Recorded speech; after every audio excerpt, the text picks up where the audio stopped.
여러분 수요일 날 우리가 이제 셔틀을 도는데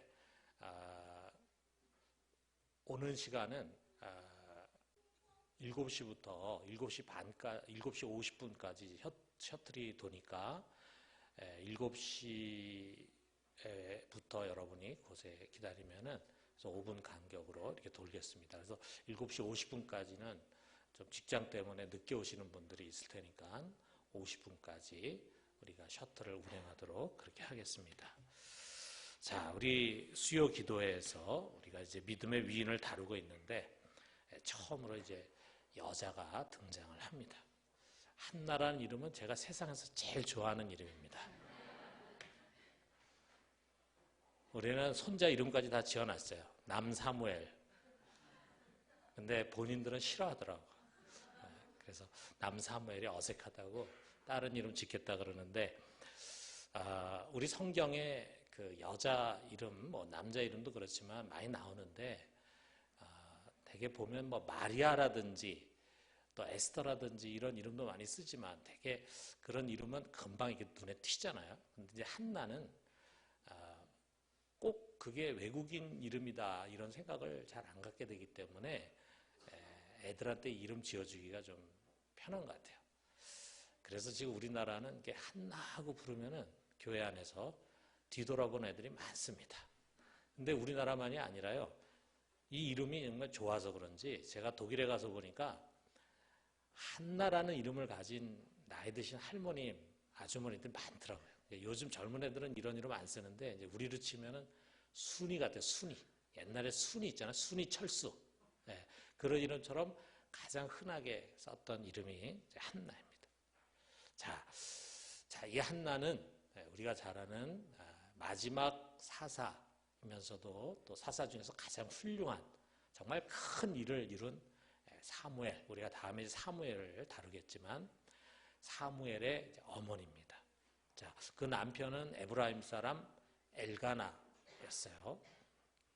그런데 이 엘가나라는 사람은 부인이 둘이 있었다. 이게 따로 뭐 첩으로 둔 것이 아니라 정실 부인을 둘을 가졌던 것 같아요. 하나는 한나고 하나는 분인나인데 그 두 여자 중에 한나를 월등히 이제 사랑한 것 같습니다. 자, 그러니까 이 한나는 자기 남편과의 관계에 있어서는 아무 문제가 없고 남편과의 관계에서는 행복한 여자였죠. 자, 그런데 이 한나가 결코 행복할 수 없는 큰 문제를 갖고 있었는데 우리가 잘 아는 것처럼 그녀의 태가 닫혀 있어서 애를 낳지를 못했다. 자, 우리가 고대 사회에 애를 낳지 못한다라고 하는 것이 얼마나 큰 수치고 심지어는 죄라는 생각을 가졌고 태가 닫혀 있는 그것이 어떻게 보면 하나님으로부터 징계와 저주를 받았다는 그런 생각을 갖고 있었어요.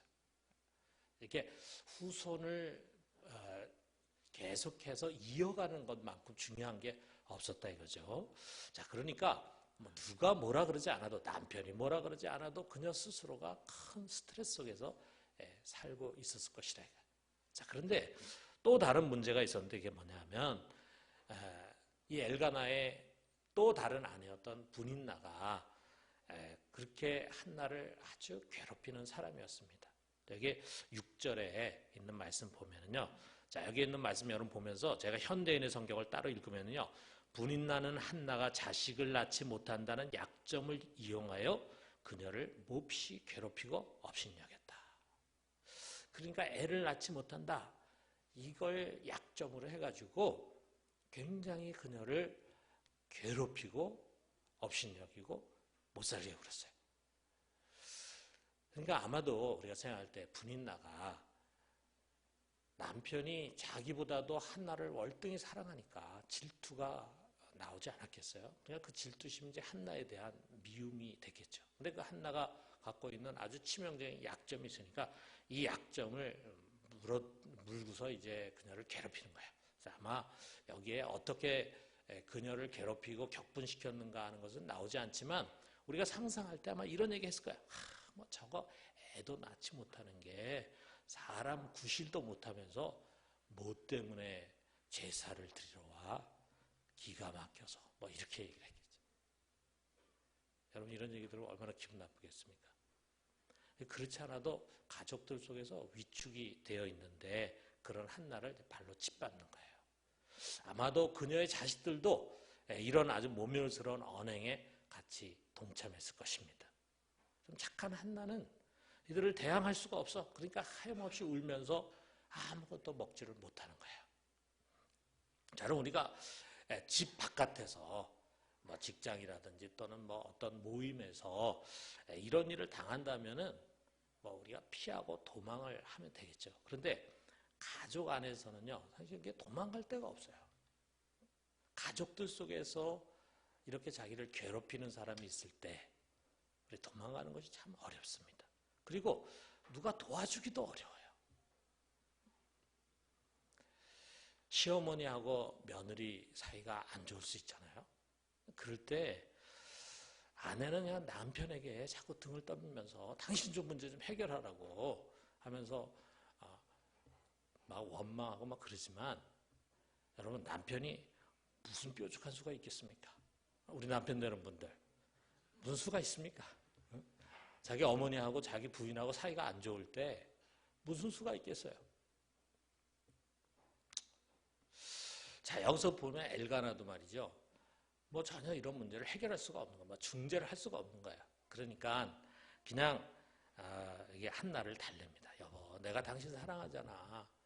내가 당신 사랑하는 게 10 아들보다 더 낫지 않소.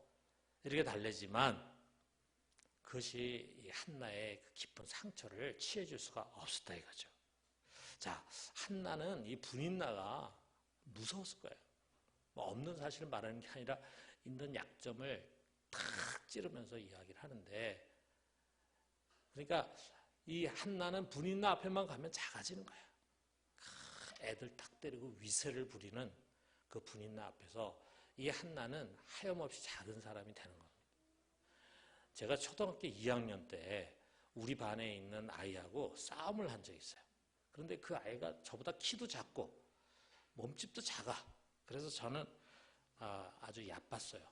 네, 그랬다가 싸움 붙었는데 오히려 그 아이의 힘에 눌려가지고 제가 바닥으로 내팽개치지고 얻어맞아서 코피가 나고 그래가지고 완전히 KO패를 당했습니다. 그러니까 그 애는 몸집은 좀 작았지만 단단했고 저는 아주 부실했어요. 근데 제가 그때 깨달았어요. 싸움은 키 큰 것으로 이기는 게 아니구나 라고 하는 아주 귀한 걸 깨달았어요. 뭐 지금 생각하면 아무것도 아니지만 어릴 때는 자기보다 이 몸집이 작으면은 자기보다 약하다 이렇게 생각하기 쉽거든. 하여간 싸움에서 지고 나니까 그 다음부터는 그 애가 무서워지는 거예요. 그래가지고 걔 앞에만 서면은 내가 작아져. 근데 그놈은 내 앞에서 아주 기가 살아. 그래가지고 연말에 이제 다음 3학년 이제 2학년이니까 3학년 되면은 반 배정을 받는데 제일 궁금한 것이 저는 몇 반일까? 같은 반 되면 1년 내내 내가 불편할 텐데 이런 생각을 했는데 다행히 다른 반이어서 가슴을 쓸어내렸습니다. 저는 그때 이 사람에 대한 두려움을 처음 경험했어요. 어린 나이 때. 사람에 대한 두려움. 자, 여러분, 헤르만 헤세라고 하는 사람이 쓴 소설 중에 유명한 데미안이라는 소설이 있는데 거기도 비슷한 이야기예요. 그 주인공이 싱글레어라고 하는 사람인데 어린 시절에 자기 반에 크레머라고 하는 아주 우락부락하고 힘이 센 친구가 있었어요. 그런데 그 친구한테 그만 거짓말을 해가지고 약점이 잡히는 거예요. 그래 이 크레머가 그 약점을 잡고 이 싱글레어를 계속 코너에 몰면서 괴롭히면서 그 아이를 막 지배하는 거야. 이 아이 거기서 헤어나지 못하는 거야. 괴롭힘 당하는 거죠. 그러다가 데미안이라고 하는 그 반 친구에 의해서 이제 그의 도움으로 거기서 벗어난다는 그런 내용의 이야기입니다. 우리가 살아가면서 보면은 사람에 대한 두려움이 없는 사람이 없는 것 같아요. 사람에 대한 두려움. 여러분에게는 혹시 그런 사람이 없습니까? 분인나 같은 사람. 한나에게서 분인나 같이 누군가 여러분을 미워해, 싫어해, 무시해. 때로는 사람들 앞에서 막 면박을 줘. 괴롭히고 왕따를 시켜요.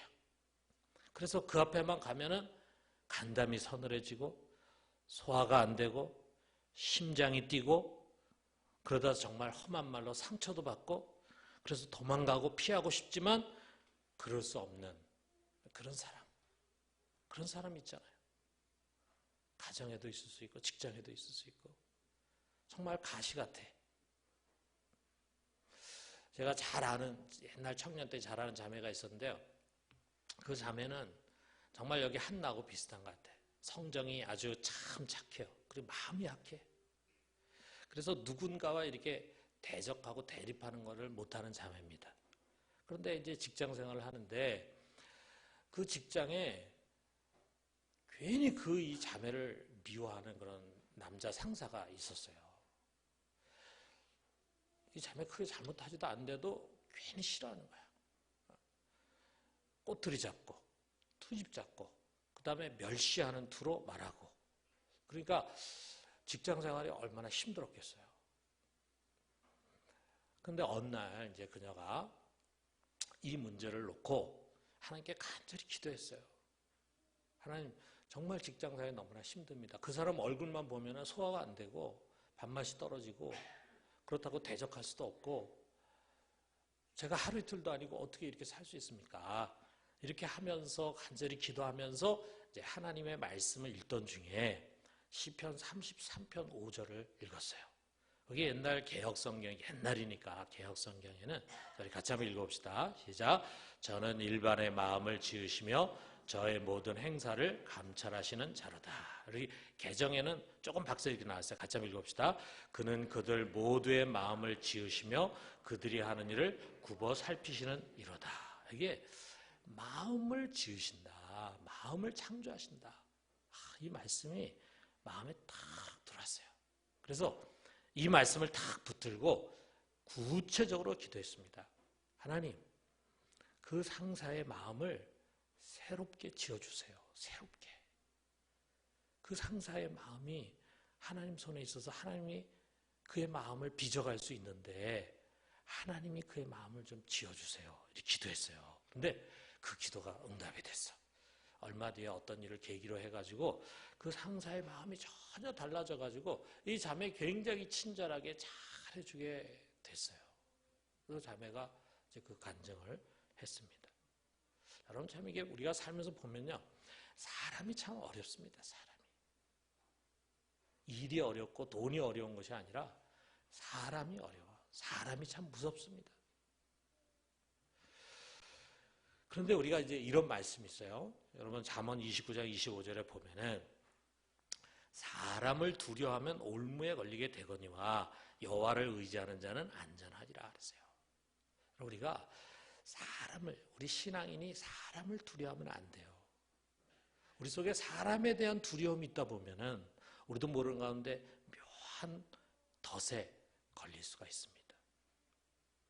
우리가 사람에 대한 두려움을 벗어버려야 돼. 신앙은 다른 무엇보다도 사람에 대한 두려움을 뛰어넘는 것이다. 그래서 우리가 이런 말씀을 좀 붙잡아요. 잠언서 21장 1절에 자, 우리 같이 한번 읽어봅시다.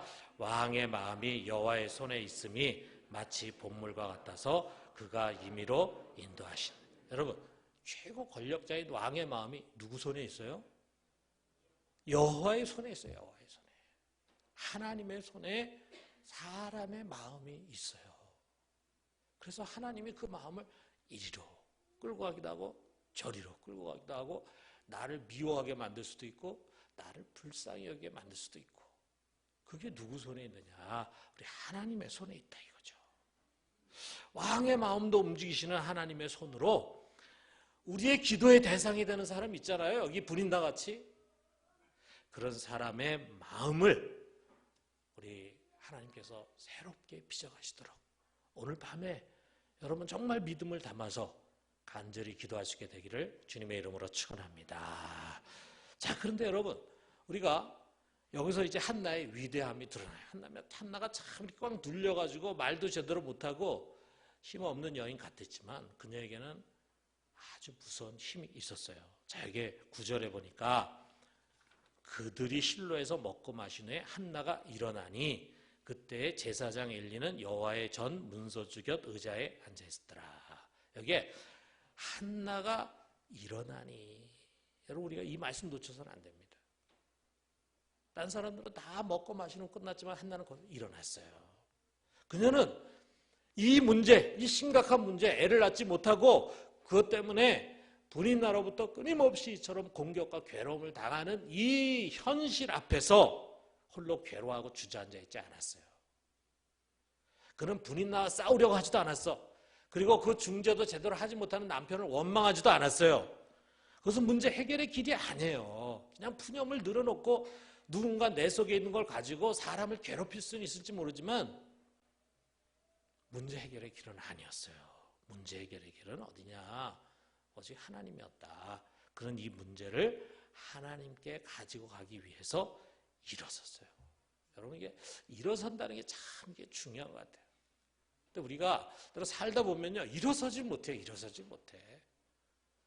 그 문제, 심각한 문제를 끌어안고 있음에도 불구하고 일어서지를 못해. 여러분 우리 모든 것이 바로 이 일어서는 것을 시작해요. 여러분 시작이 반이라는 말 있잖아요. 벌써 우리가 그래 내가 기도해야 되겠다. 내가 여기서 이렇게 주저앉아 있고 낙심하고 사람 원망하고 이렇게 해서는 문제 해결되지 않는다. 내가 기도해야 되겠다. 이 어려움 들고 내가 하나님께 나가야 되겠다라고 하는 순간 이미 반은 응답이 되는 거예요. 반은. 자, 여기 지금 성전에 들어가는데 거기에 보니까 문설주 곁에 제사장 엘리가 의자에 앉아 있어요. 아무도 없습니다. 자, 그 전에서 그녀가 홀로 기도하고 있습니다. 우리가 그 기도하는 장면을 상상할 수 있죠. 그리고 그 기도는 마침내 응답을 받았어요. 여기 마지막 19절, 20절 말씀이 응답받은 내용이 나오잖아요. 대문이 열렸고 그리고 마침내 그가 바라던 아들을 얻었어요. 그러니까 그녀는 지금 여기서 응답받은 기도를 했다 이거예요. 응답받은 기도를. 비결이 뭐냐? 비결이. 원래 여러분과 제가 관심 갖는 건 그거잖아요. 비결이 뭐냐 이거죠. 무엇이 하나님으로 하여금 그녀의 기도에 응답하게 했는가. 우리가 이거를 좀 진지하게 관심 갖자. 수천 년 전에 한 여인의 스토리로 끝나는 것이 아니라 한나가 그렇게 해서 기도 응답 받았다면 우리도 그렇게 한번 해보자. 그래서 여러분이 갖고 있는 분인나의 문제 또는 여러분이 갖고 있는 애를 낳지 못하는 문제 그런 문제들을 한번 하나님 앞에서 응답을 받고 구원을 받자라고 하는 것입니다. 자, 그래서 먼저는요. 한나는 벼랑 끝에 기도를 드렸다라고 하는 거예요. 자, 여기 한나가 이 성전에서 기도하는 장면이 소개가 돼요. 10절에서 11절에 보면은 한나가 마음이 괴로워서 여호와께 기도하고 통곡하며 서원하여 이르되 만군의 여호와여 만일 주의 여종의 고통을 돌아보시고 나를 기억하사 주의 여종을 잊지 아니하시고 주의 여종에게 아들을 주시면 내가 그의 평생에 그를 여호와께 드리고 삭도를 그의 머리에 대지 아니하겠나이다. 자, 여러분 이 한나가 기도하는 장면이 세 개의 동사로 표현이 되고 있어요. 첫째는 뭐냐면 기도했다. 그럼 두 번째는 뭐냐면 통곡했다. 원래 원어에 보면은요 그녀가 울고 또 울었다 이렇게 반복해서 나와요. 그래서 그것을 강조해가지고 통곡했다 이렇게 번역을 했어요. 그리고 마지막에는 서원했다라는 동사가 나와요. 자, 우리가 이걸 풀었으면 이거예요. 그녀는 고통스러운 마음을 가지고 주님께 나아가서 통곡하면서 토하고 부르짖고 기도했습니다. 뭐라 하기도 했냐면 만군의 여호와여 주의 여종의 고통을 돌아보시고 기억하소서. 저를 잊지 마시고 주의 여종에게 아들을 주옵소서. 그러면서 마지막에 서원합니다. 그러면 이 아들을 주님께 드리겠나이다. 서원하는 거예요. 자, 여러분 우리가 상상할 수 있잖아요. 그녀가 정말 온 마음을 담아서 기도를 하는 거죠. 매달리는 기도를 하는 거죠. 자, 이 한나의 기도는 마치 막다른 골목, 더 이상 도망갈 데가 없는 막다른 골목, 벼랑 끝. 그래서 한 발만 내디디면 그냥 곤두박질 치고 죽어버리는 그런 벼랑 끝. 그것을 연상하게 합니다. 그녀는 지금 거기에 서 있는 거예요. 널따란 성전에 편안하게 앉아있는 게 아니에요. 막다른 골목에 벼랑 끝에서 그는 하나님만을 바라보면서 부르짖습니다. 자, 그런데 여러분, 우리가 종종 우리 자신을 보면은요, 우리는 편안한 의자에 앉아서 배부르게 기도해요. 배부르게. 돼도 그만, 안 돼도 그만. 하나님이 들어주시면 감사하고 안 들어줘도 할 수 없고, 그런 기도는요, 믿음이 없어요. 믿음. 열정이 없어요. 매가리가 없어요. 여러분, 누군가 저에게 와가지고 아주 어려운 부탁을 한다고 우리가 한번 생각해 봅시다. 그 부탁을 들어주기에는 많은 리스크를 감수해야 돼. 그 굉장히 들어주기 까다롭고 힘든 부탁이에요. 여러분, 그런 부탁 받으면은 성큼 답이 나오지 않잖아요. 자, 그런데 그가 그것을 부탁하고 맨 마지막에 이렇게 말합니다. 목사님, 들어주시면 감사하고요. 뭐 안 되면 다른 거 찾아보죠. 제가 아는 목사님들이 많거든요. 이렇게 만약에 이야기한다고 생각하면요, 여러분, 제가 들어주겠습니까? 안 들어주겠습니까? 부담 없이 안 들어주죠. 아니, 지금 이 사람이 나에게 부탁한 것이 굉장히 나에게는 부담이 되는 그런 요청인데, 그런데 나 말고도 들어줄 사람 많이 있다라고 그러면은 뭐 때문에 내가 그 부탁을 들어주고 어려움을 감수하겠어요? 그럼 그분에게 가서 부탁하라 그러죠. 그런데 만약에 어떤 사람이 와가지고, 목사님, 저는 이제 목사님 외에는 아는 분도 없고 의지할 데가 없습니다. 목사님 이거 안 해주시면 저는 모두 다 포기해야 됩니다. 만약에 이렇게 저에게 얘기한다고 해보세요. 제가 얼마나 마음에 부담을 갖겠습니까? 나의 결정이 내가 도와주고 안 도와주는 이것이 이 사람의 일생을 좌우하는 것이 될 수도 있어. 아마 저는 최선을 다하려고 할 것입니다. 우리 하나님도 마찬가지 아니겠어요? 지금 한나는 벼랑 끝에서 기도하는 거예요. 벼랑 끝에서. 그냥 편편한 성전 마룻바닥에서 기도하는 게 아니에요. 벼랑 끝에서 기도하는 거예요. 이렇게는 살 수 없다 이거죠. 이렇게는. 이게 사는 게 아니라 이거죠. 그래서 살기 위해서 지금 문을 두드리고 있는 거예요. 그야말로 절대절명의 간절함. 눈물로 호소하는 눈물로. 계속 울고 또 울고 통곡합니다. 자, 우리 예수님은요, 이런 기도를 강청하는 기도라고 말씀하시잖아요. 자, 누가복음 11장 8절에 옛날 성경이 이렇게 얘기하고 있어요.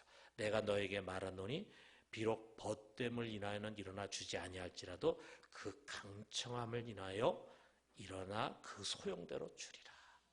계속 문을 두드리는데 이거는 그냥 일어나서 들어줘도 되고 안 들어도 되는 그런 게 아닌 거예요. 이건 뭐 필사적으로 문을 두드리고 요청을 하는 거예요. 그러니까 내가 그 사람을 좋아서 그 사람을 사랑해서 친구라서 주지 않다 해도 이렇게 와서 간절하게 문을 두드린다면 들어줘야 되지 않겠느냐. 하나님이 들어주신다 이거죠.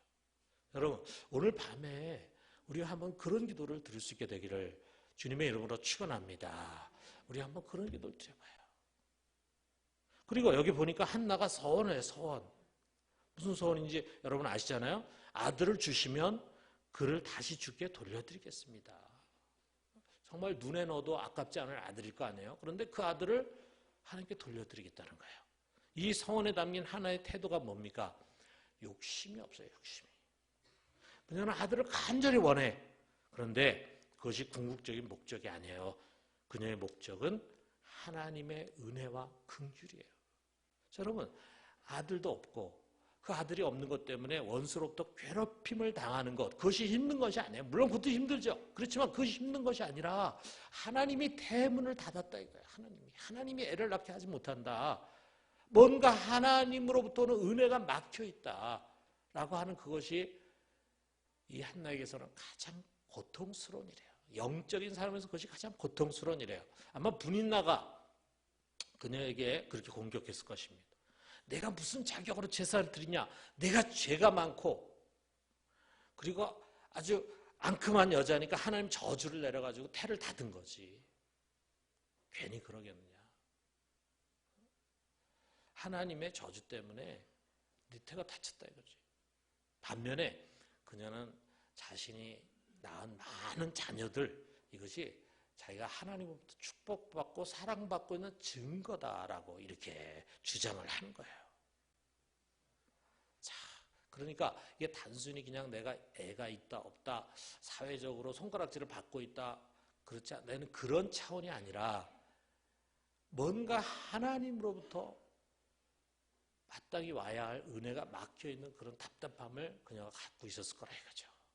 자, 그래서 한나는 아들이 아니라 하나님을 원하는 거야. 하나님을.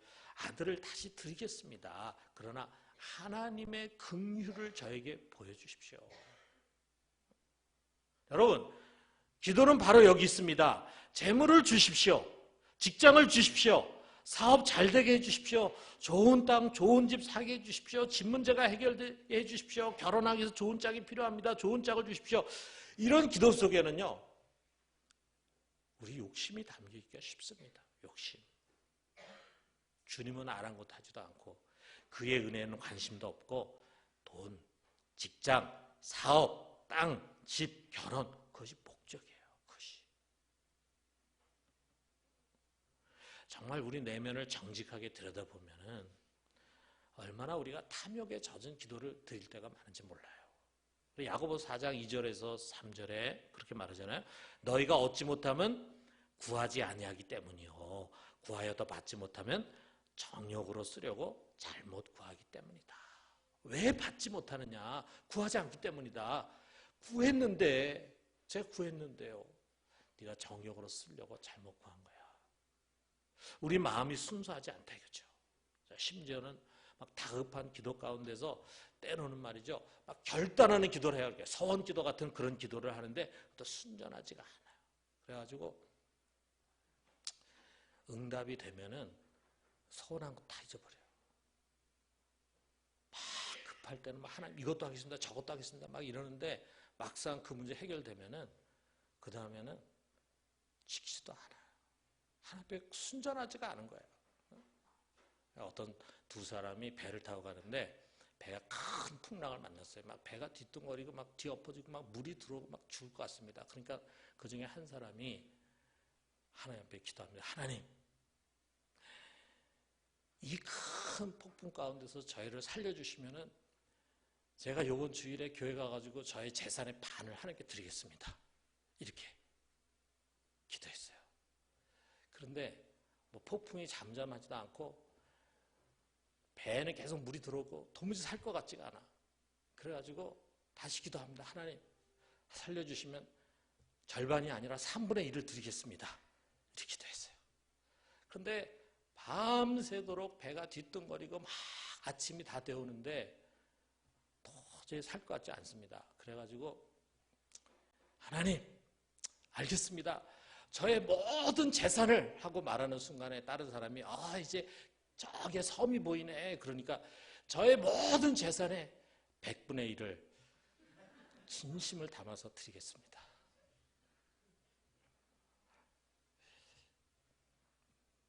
자, 여러분 우리가 참 기도하면서 항상 우리 자신의 내면을 들여다볼 수 있어야 돼요. 우리가 영으로 하나님 만나잖아요. 가장 순전한 마음. 하나님 우리 마음을 보시잖아요. 우리 입술을 보는 것이 아니라 우리 마음을 보시는데 그 하나님의 마음, 하나님 보시는 그 마음이 깨끗하고 순결한 그것이 응답을 받는 비결이다.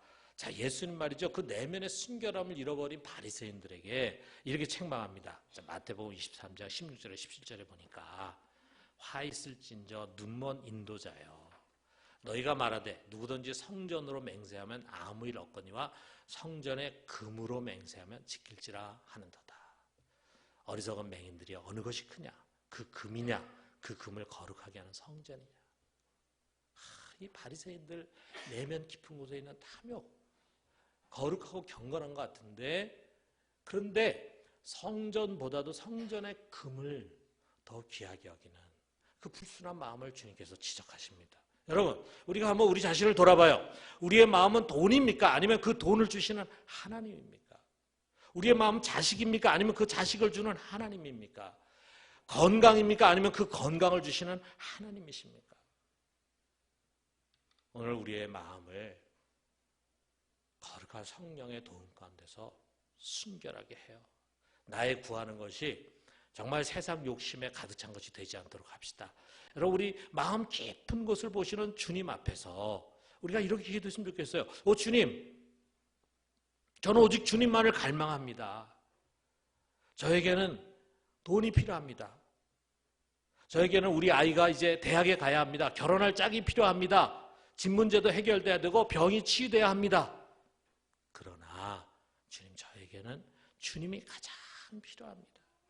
주께서 저를 긍휼히 여기시고 은혜를 베풀어 주신다면 제가 원하는 대로 되지 않다 할지라도 그것은 주님이 주시는 가장 귀한 선물입니다. 오늘 밤에 여러분, 우리가 여러분이 마음에 소원하는 그런 기도의 응답이 주어지는 것도 중요하지만 가장 큰 응답은 하나님 나를 이처럼 사랑하시는구나. 하나님 나를 이처럼 불쌍히 여기시는구나. 하나님 나에게 이처럼 큰 자비를 가지고 나를 품으시는구나 라고 하는 분명한 응답을 받는다면 여러분, 그것이 바로 진정한 기도의 응답입니다. 오늘 밤에 우리 모두가 그런 응답을 체험할 수 있게 되기를 주님의 이름으로 축원합니다. 자, 그 다음에 둘째로는요, 한나는 믿음의 기도를 드렸어요. 자, 이게 엘리가 옆에서 한나가 기도하는 모습을 이렇게 보는데 술에 취한 여자로 생각했다 그랬어요. 자, 이 엘리가 왜 그 한나가 술에 취했다는 그런 생각을 가졌을까? 자, 오랜 시간 동안 이제 앉아 있는데 입술은 중얼중얼 하고 있는데 소리는 들리지 않아. 눈물은 계속 흘려. 그러면서 온 몸으로 기도를 드리는 거죠. 조용한 자세로 드렸겠어요. 막 몸을 막 비틀면서 흔들면서 하나님 앞에 울면서, 그리고 이제 입술을 움직이면서 소리는 내지 않지만 기도를 한 거죠. 그러니까 옆에서 엘리가 볼 때는 뭔가 술 취해가지고 저러는구나 이런 생각이 이제 들었던 거죠.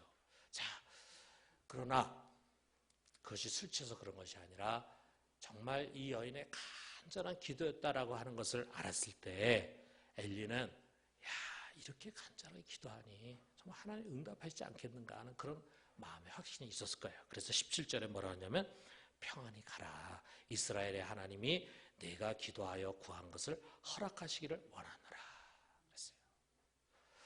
자, 이스라엘의 하나님이 너의 기도에 응답해 주시기를 기원한다 라고 하는 축복의 선언이에요. 자, 그랬을 때 이 엘리의 기원에 한나가 어떻게 반응했습니까? 그녀는 아멘 하면서 그것을 받아들이고 그 다음에 어떻게 따르어요? 얼굴이 확 펴진 거죠. 그리고 맛있게 식사하고 더 이상 염려하고 근심하지 않은 거죠. 자, 18절에 보니까 당신의 여정이 당신께 은혜 입기를 원하나이다 하고 가서 먹고 얼굴에 다시는 근심빛이 없더라. 하나님이 그의 종의 입술을 통해서 응답해 주실 것을 믿고 평안을 얻은 것입니다. 자, 그런데 여러분, 우리가 엘리를 잘 알잖아요. 엘리가 어떤 사람입니까? 만약에 엘리가 굉장히 신령한 지도자고 그 다음에 정말 하나님 마음에 합한 그런 제사장이었다 한다면 이해할 수 있겠죠. 근데 여러분, 엘리 알잖아요. 엘리 함량 미달의 제사장입니다. 부실한 영적 지도자입니다. 그래서 나중에는 그와 그의 두 아들 모두가 다 망했어요. 그런 엘리예요. 그렇지만 그는 제사장입니다. 제사장 옷을 벗기 전까지 그는 하나님이 세운 제사장이에요.